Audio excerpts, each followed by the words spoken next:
Ora, antes de mais, muito obrigado pelo convite. É sempre um prazer estar aqui a partilhar a experiência, não tanto, no meu caso, o conhecimento, mas mais uma experiência. Uma vez, como falávamos há pouco, as verdades são todas distintas. Nós nunca encontramos a verdade, nós buscamos a verdade. Portanto, é sempre uma viagem, é sempre um caminho. E hoje, nesta temática interessantíssima, desafiadora, de falar sobre num mundo em desordem, para que servem as ordens, para que serve... É sem dúvida fundamental falarmos aqui do caos e da ordem, até porque está, digamos, passando aqui a redundância, na ordem do dia. Ora, o caos, eu começaria pelo princípio, se me permitem. O caos era, para os gregos e romanos, uma divindade.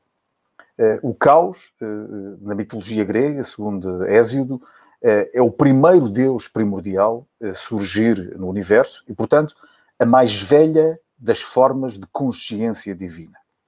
A natureza divina do caos é de difícil entendimento, devido às ideias e às mudanças que o caos sofreu com o passar das épocas, mas o seu nome deriva do verbo grego shainu, que significa separar, ser amplo, portanto, significando o espaço vazio primordial.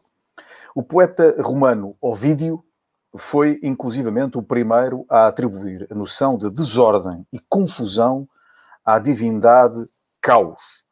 Todavia, caos seria para os gregos o contrário de Eros, o deus do amor, portanto, o filho de Afrodite, mais tarde de Vênus.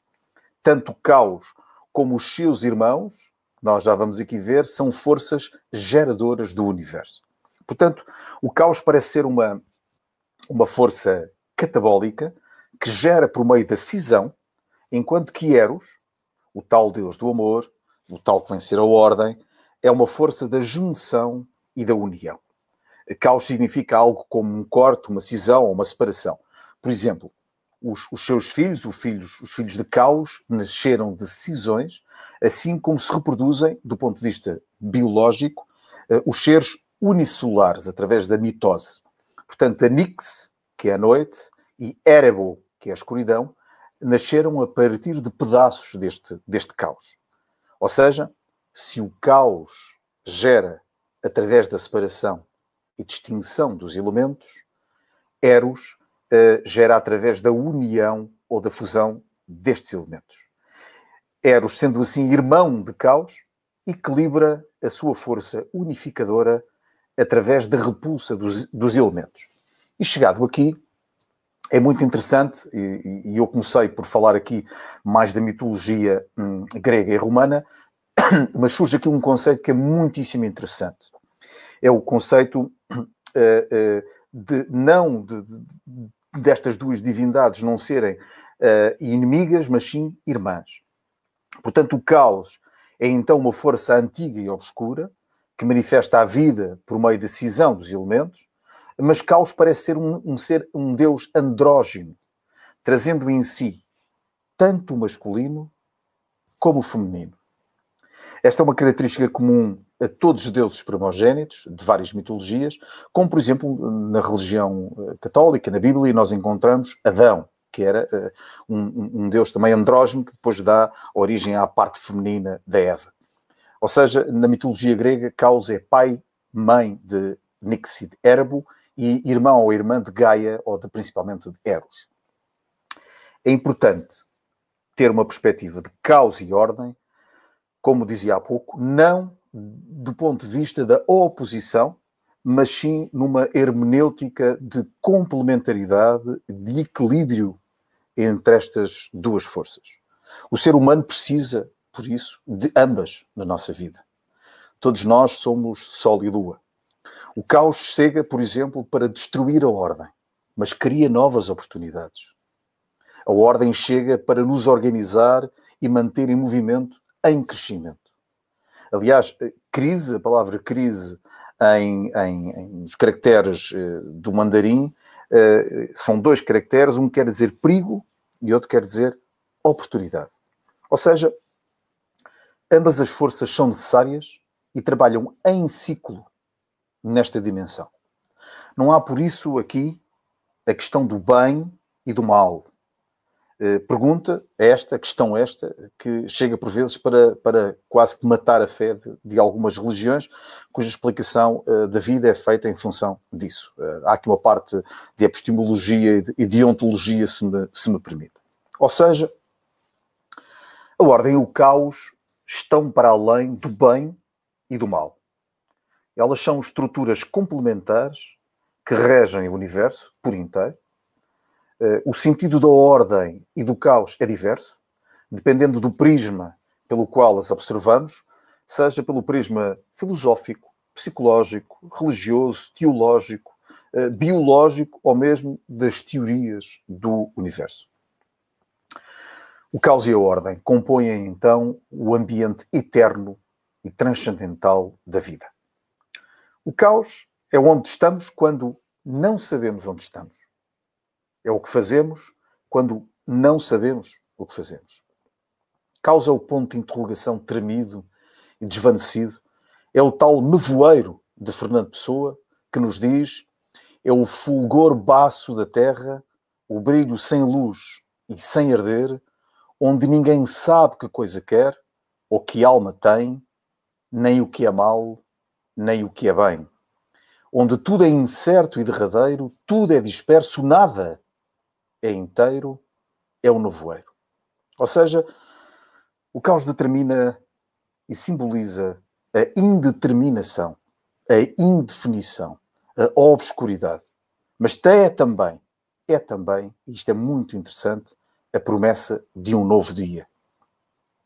Tanto que é que o poema termina com o famoso "é hora", uma exclamação de alma aberta, uma exortação profética para a mudança, o abanão para acordar do pesadelo, porque a melhor forma de tornar os sonhos realidade é acordar. Bom, e aqui, nas várias abordagens que nós podemos ter sobre o caos e a ordem, é interessante perceber que a ordem é, por isso mesmo que acabei de dizer, o vislumbre da esperança. É nas noites mais escuras que as estrelas brilham mais. É depois da parte mais escura da noite que surge a alvorada. A incerteza é o caos. O ser humano, na sua essência, é o mesmo.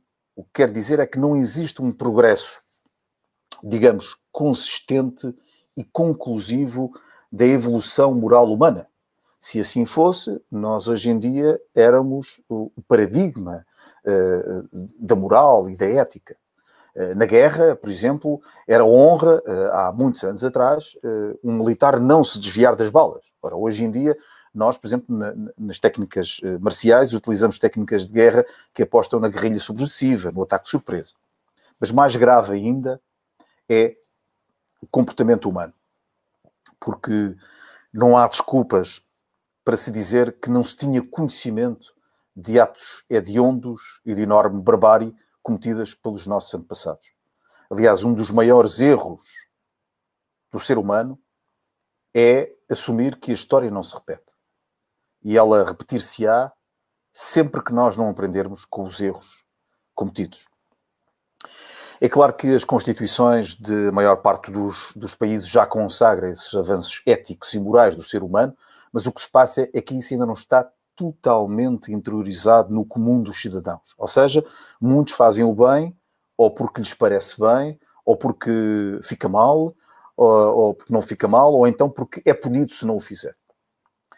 E eu gostava agora de fazer aqui, sobre esta dimensão desafiadora do caos e da ordem, uma abordagem iniciática. Para nós é muito interessante. Porque isso leva-nos à questão iniciática, à tal religação. Ou seja, ao tal caminho que temos que fazer individualmente em direção a nós próprios. E esse caminho não é, reparem, andar para trás. É apenas regressar ao centro, regressar à luz. E esse caminho não pode ser feito pelo outro. Tem que ser feito por nós, a exemplo do que aconteceu a Cristo. A filosofia a quem retiram a experiência iniciática deixa de ser filosofia. E é por isso que a linguagem simbólica tem o poder de acordar a memória, se me permitem, a memória da nossa alma. Porque a nossa alma traz ainda a memória da queda, traz ainda a consciência da unidade perdida e que quer voltar à unidade, a tal religação, o tal adukstat. Falar da ordem do caos é falar da ordem do caos, é falar de Neptuno e Plutão do ponto de vista astrológico. Mas voltando à ordem, a única coisa que nós transportamos de vida para vida é o conhecimento.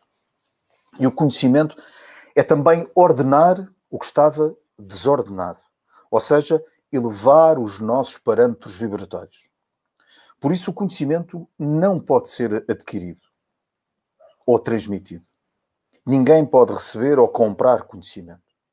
O conhecimento só é obtido através da experiência provocada pela informação que recebemos.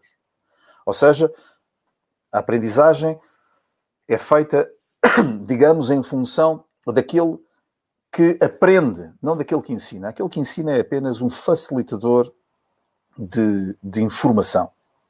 O que há de mais evidente e comprovado no nosso mundo, a física quântica, diz o mesmo que as maiores obras literárias. Ou seja, a famosa fórmula de Einstein é igual a mc ao quadrado, que fala do tempo e do espaço, e encontra um paralelo na essência da genialidade da mensagem de Fernando Pessoa. Isto é, a energia altera-se quando o pensamento muda. O pensamento que transmitimos sobre o que quisermos, se for bem claro e definido, ele irá atrair o que pensamos. Por isso, a realidade muda. Por outro lado, a mensagem em latim, mens agitat molem, ou seja, o espírito move a matéria. Por isso, para conseguirmos o impossível, basta ver o invisível. Algo que está ao alcance de todos nós, desde que o queiramos. Esta é a altura para recordar um homem fundamental, que eu aprecio de veras, Agostinho da Silva, e ele dizia sobre isto. E cito: o caos é impensável, já que a mistura é uma ordem e não há para o espírito do homem, ou no espírito do homem, nada que não seja relação. O que acontece é que chamamos desordem à ordem que não nos agrada, ao conjunto de relações em que não entendemos ou não aceitamos a relação connosco. Reparem, é muito interessante isto, porque o desenvolvimento do ser humano, do ponto de vista técnico e científico, atingiu hoje patamares de exceção em termos da história da humanidade. Ou seja, nesse aspecto, nós nunca estivemos tão desenvolvidos. Desenvolvemos o registro da modernidade líquida de Zygmunt Bauman. Modernidade líquida, por este teólogo, considerar a pós-modernidade um conceito ideológico. Mas a verdade é que o ser humano está numa fase em que, do ponto de vista psicoemocional, não estamos preparados para lidar com crises, como os nossos antepassados já estiveram. Mas nós não estamos preparados para lidar com crises. Desaprendemos a lidar com a incerteza, desaprendemos a lidar com a falta de controle que há milhares de anos o ser humano tinha.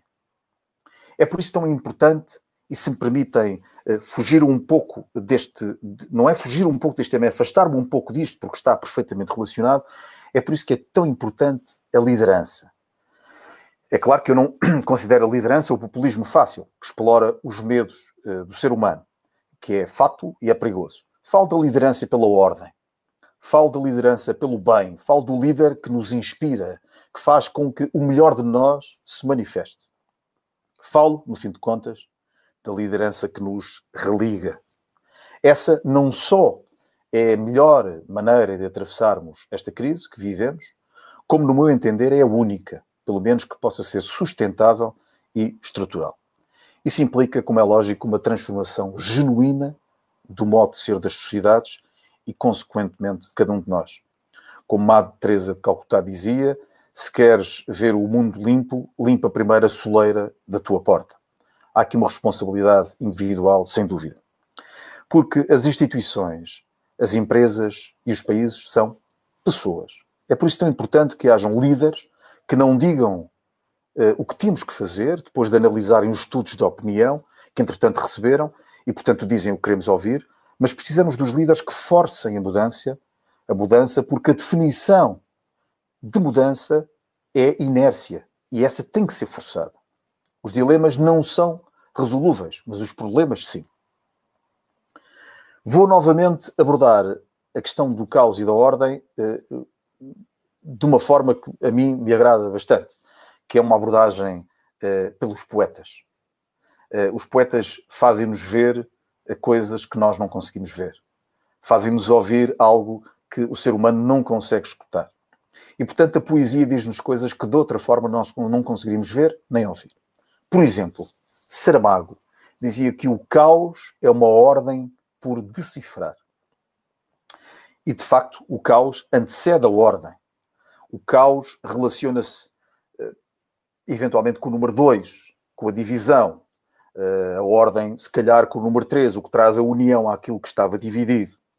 A sombra, que é o caos, é apenas a luz que não se vê. Há um modelo interessante, um modelo caórdico, que fala sobre uma forma de entendimento de como o caos e a ordem influenciam os acontecimentos e os resultados. Ele diz que a ordem do caos está no caos da ordem. Em todo o caos há um cosmos. Em toda a desordem, uma ordem secreta. Ou seja, onde houver caos, haverá ordem, e onde houver ordem, haverá caos. Há uma correspondência entre ambos, como já tivemos a oportunidade de falar há pouco. Onde houver amor, haverá ódio.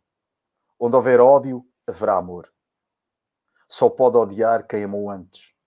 Não somente há uma lei entre os pares, mas a vibração é completamente interdependente do ritmo. A mente, portanto, busca aquilo que precisa, cria o que pode desenvolver com o que há no paradoxo dentro-fora, o sobrenatural dentro, o natural fora, mas são conciliáveis. Esta abordagem caórdica diz ainda o seguinte, diz que existe o caos, a ordem e o controle, em que o caos é o extremo agressivo do caos, dominado pelo ambiente destrutivo e o desmantelamento das estruturas da organização. O caos, por sua vez, é o espaço criativo da incerteza, onde os acontecimentos espontâneos, o improviso, o imprevisível ocorrem, mas é um excelente lugar para o surgimento do novo. Já a ordem é o espaço regular da previsibilidade, onde os padrões se repetem, onde há uma ciclicidade, ótimo para ações práticas, mas o excesso de rigidez pode podar a imaginação e impedir a fertilidade. E, finalmente, o controle, que é o extremo dominador da ordem, no qual a imposição forçada de conceitos e vontades pré-determinadas paralisa toda a inovação. O espaço mecanizado resultante sufoca a vida. O controle é o paradigma dominante da sociedade atual. Depois há uma abordagem muito interessante também, que é uma abordagem artística. E reparem, Michel Maffesoli, o sociólogo francês, argumenta que a arte é o produto do caos. E Jacqueline Salgado diz que arte é recortar o caos e instituir uma ordem provisória.